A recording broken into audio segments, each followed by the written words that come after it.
अब्बू को ये रेसिपी बहुत पसंद आई।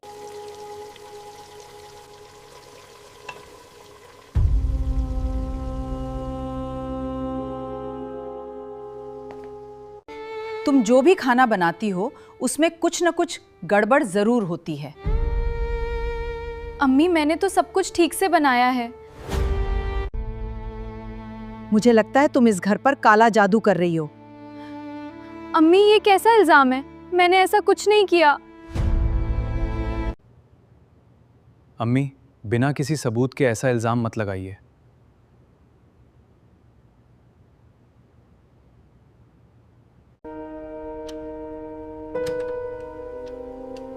आखिर मां को उस पर इतना शक क्यों है?